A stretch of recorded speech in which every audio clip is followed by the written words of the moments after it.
everyone, welcome back. Today we're going to be taking a deep dive into some pretty big news in the auto world. Yeah, definitely big news. Could be huge, actually. Yeah, so Honda and Nissan, right. You got it. They're thinking about joining forces, merging, potentially. A mega merger, some are calling it. Exactly, and we've got two great sources to help us break it all down. A BBC News article laid things out pretty clearly. And then we've got this really insightful piece from the Financial Times. Yeah, those will give us a good 360 view for sure. Absolutely. So our mission today is to figure out what's really driving this.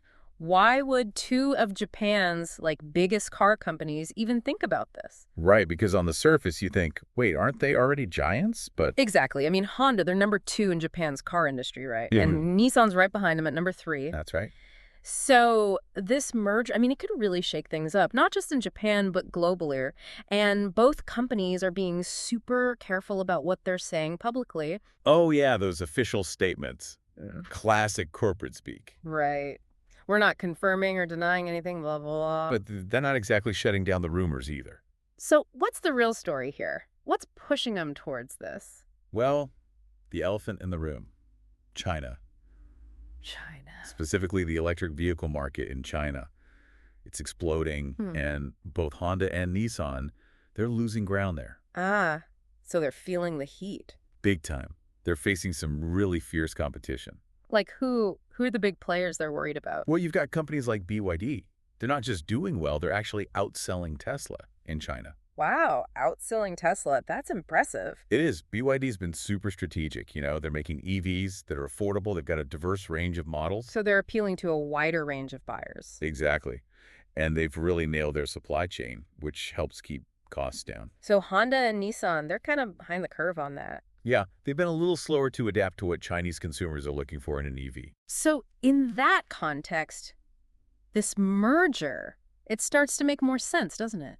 Yeah, it's like they're trying to team up to gain some ground. Pool their resources. Exactly. They Right. need that scale to compete in this new EV landscape. And it would be a pretty massive company, right? Oh, yeah.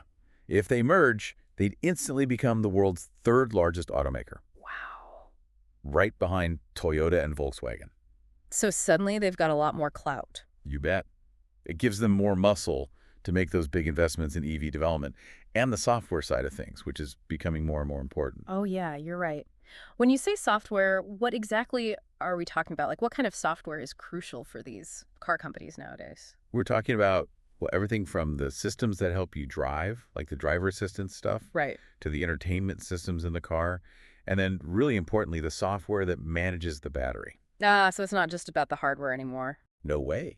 This software stuff, it's what makes or breaks the user experience these days. And developing it. It takes serious money. So merging, it gives them the resources to do that. Exactly. Plus there's the whole U.S. manufacturing angle too. Yeah. The Financial Times article mentioned that, right? Yeah, both Honda and Nissan, they've got a huge presence in the U.S. already, like actual factories. Right. Which could be a big advantage, especially with the new Trump administration and how they feel about trade. Exactly. Having those plants here in the U.S., it could be a huge asset if trade tensions start to rise. Okay, so merging. It gives them a fighting chance against companies like BYD, and it could help them navigate some tricky political waters. But There's always a but, right? wait, merging two huge companies like this, it's got to be a logistical nightmare. Oh yeah, the challenges are massive. Think about it. Integrating two completely different company cultures. Like Honda's way of doing things versus Nissan's way. Exactly. And then there's the potential for job losses, which is a huge political issue, especially in Japan. Right, that could lead to some serious backlash. So it's a risky move, for sure. Lots of potential rewards, but also a lot of risks. It's a gamble, a high-stakes one. And it's not just Honda and Nissan. This whole thing kind of shows you how much the car industry is changing, Yeah. Like everything's getting flipped on its head. Yeah, it's like a whole new world out there. EVs, self-driving cars. It's like the old rules don't apply anymore. Right. And then you've got these new players, especially from China, who are just coming in and shaking things up. So it's adapt or die time for companies like Honda and Nissan. Pretty much. Okay, But besides just getting bigger, what's the real upside of this merger? Like, what concrete benefits could they actually get? Well, imagine if they combine their research and development teams, right? And suddenly they make some kind of breakthrough in battery tech. Yeah. Or maybe they create this unified platform for all their electric vehicles. So it could lead to some serious innovation. Absolutely. And it could make production more efficient too. Streamline things, save some money. Yeah, there could be all sorts of synergies that we're not even thinking of yet. That's a cool thought. But let's go back to China for a sec. We're talking about BYD and how they're dominating the market there. Right. Is it just about making cheap EVs, or is there more to it? Like, what are they doing that Honda and Nissan aren't? Well, BYD really understands the Chinese consumer. They've built a brand that people there trust and connect with. So it's not just about the product itself. Nope. It's about understanding the culture, the values, the whole picture. And they've got good relationships with the government over there, too, right? Oh, yeah. Those connections are crucial in China. Yeah. So, yeah, Honda and Nissan, they could definitely learn a thing or two from BYD. It's like you can build the best car in the world, but if you don't know how to play the game in China, you're not going to succeed. Exactly. But even with all these potential benefits, there are still those analysts who are like really skeptical about this whole merger. Oh, yeah, the doubters. Right. In fact, the BBC article quoted one analyst who said this merger is like rearranging deck chairs on the Titanic. Harsh. Yeah, but dramatic maybe. But what's the basis of that skepticism? Like, are they seeing something that we're missing? Well, the main thing is that neither Honda nor Nissan has really impressed anyone with their EVs so far. Like, they haven't had that wow factor. Nope. And critics say they're just not innovative enough, especially when it comes to software, the whole user experience. That's where Tesla really shines. Right. Tesla's known for that sleek, intuitive software. So the skeptics are saying that merging might not solve that problem. That's their argument. Bigger doesn't automatically equal better, especially if you're not pushing the boundaries of innovation. Okay, I get that. But let's say, just for fun, that this merger actually does spark some real innovation. Like, what if it forces them to step up their game? Okay, I like where you're going with this. Right. How could a combined Honda-Nissan disrupt the market and become a force to be reckoned with? Well, think about it. They got huge manufacturing capabilities, right? Yeah. So they could potentially produce EVs on a massive scale and bring costs way down, maybe even rival Tesla on price. That's a big deal. And they're both known for their engineering and design, right? So they could create these really appealing EVs that are also super advanced. Like, imagine a Honda-designed EV, but with Nissan's battery technology all made at a crazy low cost. Exactly. That could be a real game changer. That's a compelling vision, but there's still that perception hurdle, right? People think of Honda and Nissan, they think reliable gas-powered cars. Right, the image they have. Can they really convince people that they're just as good at making cutting-edge EVs? That's the challenge, isn't it? Yeah. They need to build a whole new brand narrative, something that emphasizes innovation, sustainability, all that. It's like they gotta rebrand themselves for the EV age. Not easy. Definitely not. Yeah. But speaking of brand image, did you notice how investors reacted to this merger news? Oh yeah, the Financial Times mentioned that. Nissan stock, it jumped like crazy, over 23%. Wow, that's huge. But Honda's stock actually dipped a little. Huh, so what does that tell us? Well, Nissan's been struggling lately, Sales are down, profits are shrinking. Right. Investors might be seeing this merger as a lifeline for Nissan. Like Honda's going to come in and save the day. Interesting. So the dip in Honda's stock, maybe investors are worried about the risks, like taking on a struggling partner. Could be. It's almost like they're saying, we believe in Honda, but we're not so sure about Nissan. It's like they see more upside for Nissan, but more risk for Honda. Exactly. But remember, there's another piece to this puzzle. Oh yeah, Nissan's already got that partnership with Renault. Right. The alliance. And that's been a bit messy, hasn't it? Yeah, it's been a complicated relationship. And now this Honda thing comes along. Who knows how it'll all shake out? So is Renault going to get left out in the cold? Maybe. Or, here's a crazy thought. Hit me. What if they bring Renault into the fold? A three-way merger. Whoa. Honda, Nissan, and Renault. Now that would be a bombshell. Talk about a global automotive giant. But how likely is that? Seriously. I mean, it's not impossible. But it would be incredibly complex. 3 different companies, each with their own way of doing things. Yeah, that would be one heck of a negotiation. Oh, yeah, for sure. And then you've got the wild card, Foxconn. Oh, yeah, the iPhone maker. The BBC article mentioned that, right? Yep. Apparently, they've been sniffing around Nissan, maybe thinking about buying a controlling stake. Wow.